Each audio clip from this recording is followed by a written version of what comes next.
eyes of emerald, so bright and unexplained. She was like no other. Nothing could be tamed. And all she ever asked was, "Don't write my rules. Love your life. Dance in the hurricane."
Everybody, and welcome to Toyah at Home.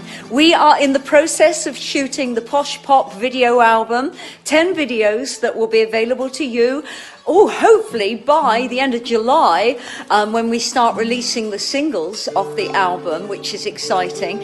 Now, we're in a bit of a warehouse. This is part of our offices, but also we've got Simon Darlow, we've got Robert Fripp, we've got Carlo, my co-director, cameraman, and a green screen I built yesterday in a very big storm, so we're hoping it's all going to be okay and it won't fall down. So Simon, are you excited? I'm very excited about this, particularly I'm going to get to wear these very silly glasses, I hope. And everyone is really excited about Posh Pop. Good, I'm glad to hear it. It's been great fun doing it. I've loved every minute, and it's been a privilege to have young Bobby Willcox. Yes, and that's where the noise is coming from. If you're listening on radio, Mr. Fripp is warming up his fingers, even though we are filming today and not playing live. What do you think of Posh Pop? I'm totally psyched by Posh Pop, Lovey. I think it's a stunning album, and for me to be able to be part of it, just put in a studio with you and the master Simone and just told to blast is so much fun. And you've been absolutely brilliant. And It's true, I have been absolutely He brilliant. has, it's true. And this is young Carlo, who must think that he's working for the Derby and Joan Club because he's half the age of all of us, and he's been absolutely brilliant. Thank you. How's it been? What's the Amazing. experience? Really good fun. Amazing. Am I Cracking bossy? music. Not too bossy. Yeah, Carlo's heard the album. Yeah, amazing. You're in for a treat. Yeah, you are in for a treat. Especially the last question today on Toyah at Home is to do with dance. And the last album on Posh Pop is Dance 2. It's the sequel. And I mean, we can't listen to it without tears forming in our eyes. Indeed. And I'm just so happy for all of you people. I can't wait for you to hear it. So guess what we're playing first on Toyah at Home? What are we playing first on Toyah at Home? The first song we wrote for Crimson Queen. What was that one? Latex Latex Messiah, of course. I remember it now. 2007. Good gracious me. So this is the Toyah Band acoustic version at the Water Rats in King's Cross, Latex Messiah.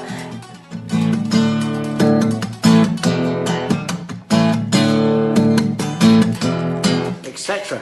Silly Billy been a naughty boy, gone and broken all your toys. Enjoy, everybody.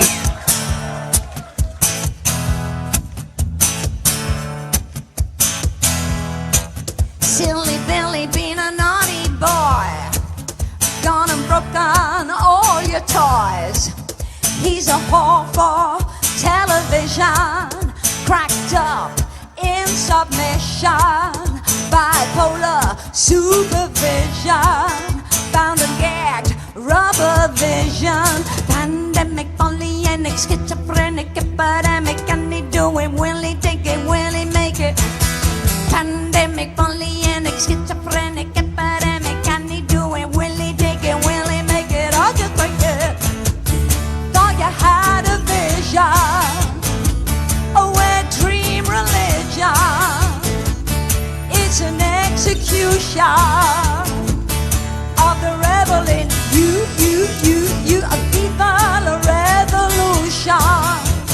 Bring out the disillusion. They're an institution. You should have stayed in bed.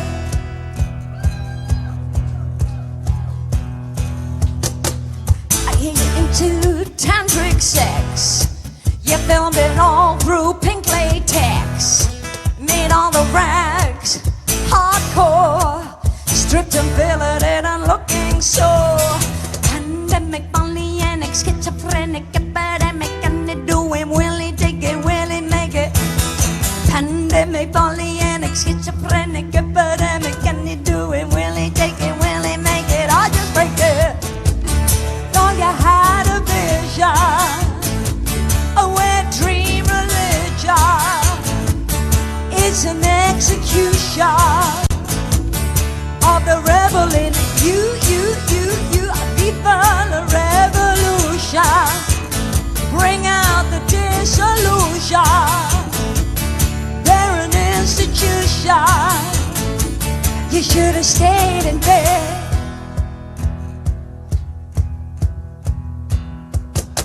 So, there you are, looking so pretty and pink. And I say to you, is that legal? Pandemic, polyanic, schizophrenic, epidemic, and they doing will he make it, will he make it? I'll just break it. Thought you had a vision, a wet dream religion. It's an execution of the rebel in you. Viva la revolution. Bring out the disillusion. They're an institution.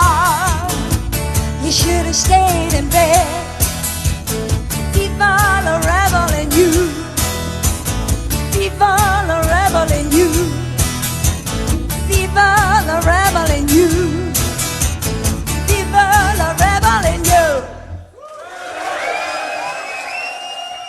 That was Latex Messiah, recorded at the Water Rats in King's Cross with the Toyah Band and the late, great Colin Hines. We've had fantastic questions from you this week, and the first one I want to share with Robert. It comes from Fiona Slater, and Fiona says, what's the key or your key to keeping positive? Would love to know your approach. Well, Robert, can you answer this one? What is my key to keeping positive? Well, for me, it's we cultivate an attitude of mind. In every situation, there is an opportunity. And the first rule of applied art is turn a seeming disadvantage to your advantage. The greater the seeming disadvantage, the greater the possible advantage. So, if something goes wrong, your process is interrupted in some way. But if you're fixed in your process, this is a wonderful opportunity to reinvent the position, rediscover the situation, to become innocent again in that moment. So you're saying fluidity? Fluidity is part of this, yes. It's very easy, particularly at the moment, to be stuck in a situation of despair. And overwhelmed. A lot of us are overwhelmed. Yes. However, it requires an exertion. Where is the opportunity? We have to use our initiative. We have to exert ourselves and see ourselves in this complete, perhaps seeming mess. What is there in there that I can seize? Okay, can I add to this? Both of us, Robert and I, very frequently are having to unravel messes that evolve out of live work. I mean, it's endless. We've spent the last 16 months reorganizing shows every week. So we're talking about almost 200 shows are being reorganized weekly, and you do get to a point of despair and disbelief. And it's taking everything step by step. It's realizing that the outcome will connect you to your audience. The outcome will connect us to our music and what we feel we're made to do on this planet. When I get overwhelmed, I have to take a breath, and sometimes that breath lasts 24 hours, and I have to reassess something when the heat of the moment has passed. But also, nothing for me gives me more faith in life and why we are here and the big question, who am I, than sitting outside and just observing nature and the power of nature to return. Every season, nature goes through the death process, and then 6 months later, it returns. And just watching this cycle of life, for me, puts perspective on everything. You know, what is really important? The most important things in the world are the ones we love. We need to eat, sleep, have income, a roof over our head, and feel protected, and have best friends. And I feel my husband is not only my husband, he's my soulmate and my best friend. And I wish everyone out there has the same in their lives, because you really help peel me off the ceiling and make me see the truth of the matter. It's true that from time to time my wife can bounce off ceilings. But I do the same for my husband. It's true. Now, the next question, I want you to stay for the next question because I need your help. And this is a really, really lovely opportunity that led me to discover something this week in the warehouse next door. Jonathan Edwards, did your parents attend many of your gigs or plays? And did they have any favourites? Well, Robert, would you very carefully unravel this? So I was in the warehouse at the beginning of this show. We were doing videos and I wanted to show you that, but I came across a box while we were shooting the video of posters from my career that I'd forgotten about. This is Tales from the Vienna Woods. 1976 we started rehearsals with Kate Milligan starring, Maximilian Schell directing, Warren Clark, Elizabeth Spriggs, Brenda Bletham and me in the cast I was just 17 going on 18, and this is... I don't want to unload it much later, it might Okay, tear. you hold that end and I'll hold this There end. we are, Toyah Willcox, there we go, just above your little finger. At the National Theatre, and my parents came to see this and they loved it, and there is the poster, and I feel so grateful that I discovered it in a box in the dark room next door where I just built the green screen for making the Posh Pop videos. Wow, that really is phenomenal. So Jonathan, you ask, were there other favourites that my parents loved to see? Thank you, Robert. See you later, lovey. See you later. I love seeing my pyjamas on the GNU. It's a purely functional house, this house. We're like everybody else. We have to do our laundry. Oh, dearie, dearie me. So, Jonathan, what shows did my parents come and see? Well, they saw me once at Birmingham Odeon, and I think it must have been about 1982. And there was a riot, as many of my shows did have riots at that time. And my mother experienced me being mobbed in front of her. She was sitting on the balcony and I was mobbed. It stopped the show. The security did not manage to keep the audience off the stage. Ironically, this is the stage where I saw Mark Bolan perform when I was 13 years old. And I'd have happily have got on the stage and mobbed Mark Bolan. And my mother kind of felt after that she only wanted to see stage plays. She didn't want to see me. It looked like to her that I was being beaten up. I wasn't. I was just covered in about 40 very enthusiastic fans. But it's distressing for a parent to see that. So they came to see mainly my stage plays. They absolutely adored Calamity Jane, which I toured in 2002 and 2003. That was probably one of their favouriteest shows. They came to see me play Sally Bowles in Cabaret in the West End, and they absolutely loved that. Trafford Tansy, they adored. And I would say that Trafford Tansy was one of the plays they talked about for the rest of their lives. They saw me in Much Ado About Nothing, another Shakespeare, Amadeus, which was a huge production with Tim Pickett-Smith and Richard McCabe playing Mozart, and I was playing Mozart's wife. And a really fabulous production that I adored called Thérèse Racan, co-directed by Jonathan Church, the Jonathan Church, great director, and Pip Broughton. And we did that at Nottingham Playhouse. And I just particularly loved this production because the set, as Thérèse Racan became more and more deranged and guilt-ridden because of murdering her husband, the set started to unfold and fall apart and water would come down. It was a really, really gorgeous set to work on. And this, talking about posters in this box, I mean, look, a mouse has actually eaten that. It's because we've moved so many times. This is a poster for Sugar and Spice by Nigel Williams, which was at the Royal Court Theatre with, wait till I tell you, Carol Heyman, John Fowler, Tammy Jacobs. Tammy was in Quadrophenia with me. Daniel Peacock, Caroline Quentin, Gwyneth Strong. I mean, it's just a fabulous cast, and directed by Bill Alexander, who became the main artistic director at the Birmingham Rep when I was on the board there. And I think I got Jonathan Church on the board after Bill Alexander at the Birmingham Rep. So I have lovely, lovely memories of theatre, and I definitely will go back to theatre at some point. Musicals, I always say, I don't feel I'm up for singing Big Sing's 8 shows a week. I want to protect my body and my vocal cords. But acting is, just absolutely love it. It's an absolute joy. So I would say, Jonathan, out of that very long answer from me, that Trafford Tansy, Calamity Jane were probably my parents' favourites. The hardest thing for me is when my dad passed in 2009, and up until that point, my parents always came to see me when I used to do pantomime.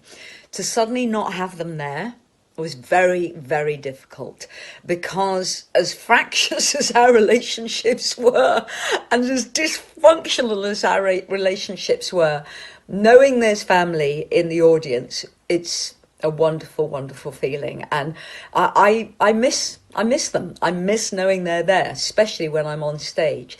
And thank you so much for that question. Kazatron, you say, if you were presented with being in a blockbuster movie or an award-winning theatre play, which would you choose at this point in your life or career? I have absolutely no hesitation in answering this for you, Kazatron. The blockbuster movie would literally mean I could do any stage play I wanted to do afterwards. And I'm about to turn 63 and I want to do a blockbuster movie. I so want to work with J.J. Abrams, all of that group of people, Spielberg. I mean, you know, come on, my ambitions are big, but the point of having ambitions is to be big. I have come into contact with J.J. Abrams. He saw a reading I gave about 3 years ago for the last Star Wars movie, and they contacted me. I got contacted and asked for my availability, which was breathtaking. I was so grateful. But I would love to do the blockbuster movie, because that opens absolutely every door that I know to work with. I'm used to being very well known, and I'm used to being treated like a celebrity, and I can manage celebrity. And having a blockbuster movie on my CV means I can open every other door I need to open in theatre and TV. So without a shadow of a doubt, I would pick the blockbuster. And I would just love to be with those wonderful stars and in awe of them. Lorna Craft, you ask, who did I admire when I was growing up? I'm going to start with the actresses who were absolutely groundbreaking in television in the 60s. You have Billie Whitelaw, who went from TV and theatre. She was always at the Royal Court Theatre doing Brecht and really complex one-woman shows where she would be not only acting a character, she'd be the only person on stage, but she was renowned for being able to play punctuation, even down to the full stop. And I remember all the reviews were about the fact that she could perform a full stop. And my husband often says music is about the silence between the notes. And I'm slowly getting to grip with that everything isn't just about enthusiasm. It's actually about how we manipulate silence. And I loved Billie Whitelaw for that. And then she went on to do the most incredible horror movies, which I adored her in. Now, in the 60s, you couldn't have a show without Glenda Jackson in, because she was so extraordinary. She had this gorgeous strength of presence and charisma that was very similar to Katharine Hepburn. And this was pre-Glenda Jackson becoming known for politics and being an MP. And she played, I think, Queen Elizabeth I in a series. And she was just breathtaking. The breathtaking reality of her character, the pain, the anger, the greed, the sociopathic nature of this queen. She captured it all with a strange beauty and with a virginity and with the decay that came with that life when Queen Elizabeth I's whole face was poisoned with lead makeup. She portrayed this so shockingly and so brilliantly that I would easily say that Glenda Jackson has had the most influence over me as an actress because of the purity of her character development. I love Patricia Hayes. And wow, she played my mother in The Corn is Green. This was a movie I made at the age of 19 with Katharine Hepburn, directed by George Cukor, who directed Judy Garland in A Star is Born. George Cukor discovered Marilyn Monroe, James Dean. He created the iconic woman of Hollywood. And I was playing Bessie Watty in Emblem Williams' The Corn is Green, starring Katharine Hepburn. And my mother was played by Patricia Hayes. I loved Patricia. She was like a surrogate mother to me. She was very kind, very supportive, would drive me to the set in her little Mini. She was a wonderful actress, and she did a play in the 60s called Edna the Inebriate Woman. And it's virtually a one-woman performance in an hour-and-a-half TV play about an alcoholic. And it was so firebrand. Her performance had so much energy and so much truth in the dialogue. It was beautifully written. And this was a volatile woman with a vile mouth, with a very bad drink problem. And it was quite shocking in the 60s. And you've got to remember, Great Britain was very, very famous for this revolutionary realism within its homegrown movies and its homegrown drama. And when Edna the Inebriate Woman showed on TV, it was almost too much. Too much for the Benny Hill audience, too much for the Morecambe and Wise audience. Because what it said is women can drink, women can be aggressive, and women are homeless. And it was wonderful. She was astonishing, and I think she won many awards. Musically, my influences when I was very young: Alice Cooper, Mark Bolan of T-Rex, oh yes, Roxy Music, straight out of art school, and of course David Bowie. Female-wise, I always loved Alice Slick, and I fell in love with Patti Smith pretty early on, as I did Debbie Harry of Blondie. There were wonderful women performers, but they never quite got the airtime that the men got, but they certainly changed my life forever. Adam Brooke, you ask, and it's quite a long question, but you are so on it with this question, Adam, and it relates to the intro when I talked about dance and the outro song of Posh Pop, Take Me Home. You say, Adam, you've always interpreted the song danced off sheep farming in Barnet about a human falling for somebody and discovering they're from another planet. The line about waiting 2,000 years for you to come again has always made you wonder. I'd love to know about the lyrics based on two of many, many theories that Jesus was human, alien hybrid, and Mary Magdalene was actually his lover wife. It's a thought that always occurred to me listening to this classic song and hearing your response would satisfy the curiosity that is now 40 years old. Okay, danced. Many, many levels. And on Posh Pop, we've addressed these levels. And the reason you need these levels is because nothing is just simple black and white. Nothing is just a simple one-level existence. Within everything we do, within our life, within our relationships, within what we eat, within how we watch telly, within how we go to sleep, there are many, many levels. We are profoundly deep and profoundly interesting, and we are profoundly connected. So I'm going to start with the sequel to dance, which you will get to hear in about 2 months' time. And I am very, very passionate about this song, probably more passionate than I am about Dance in Hurricane.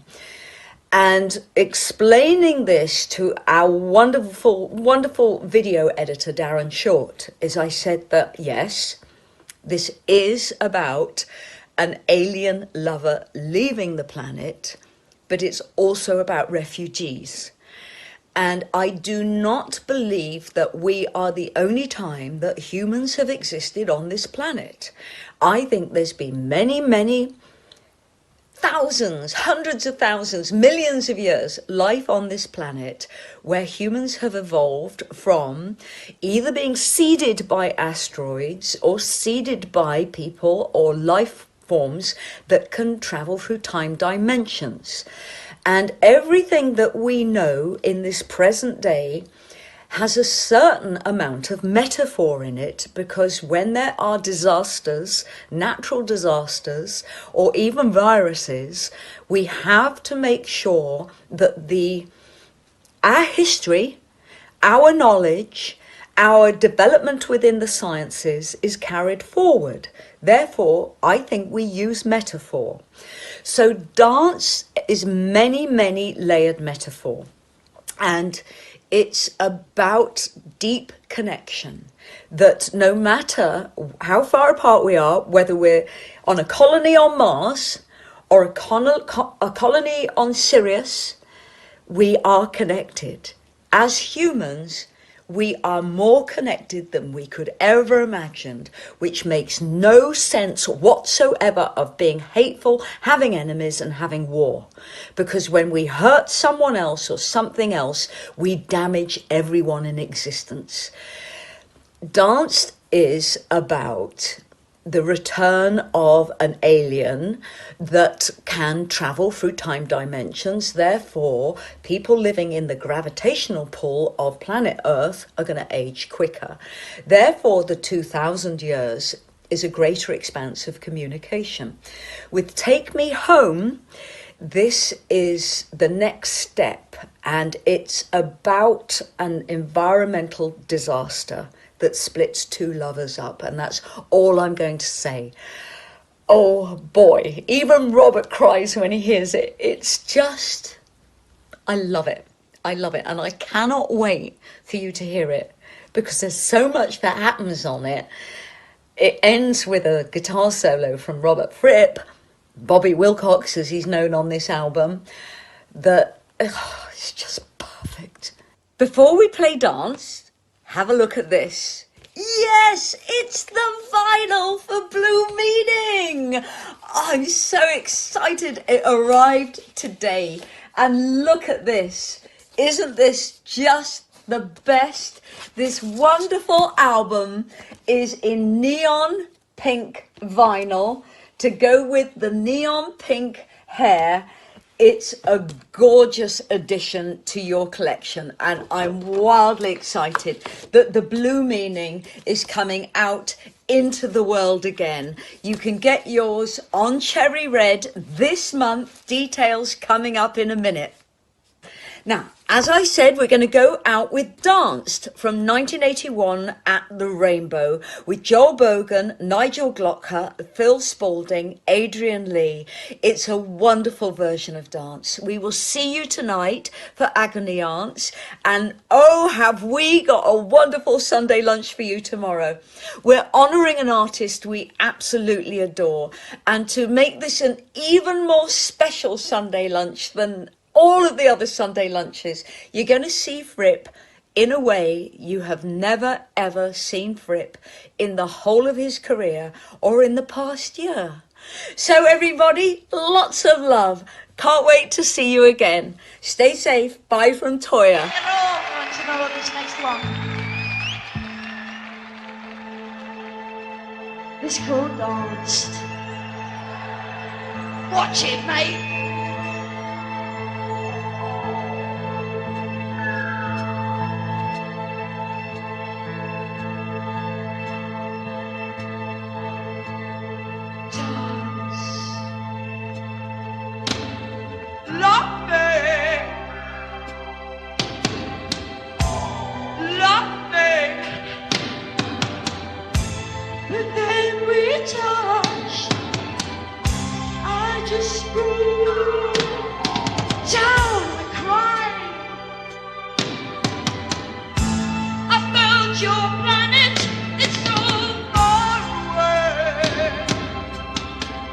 Touching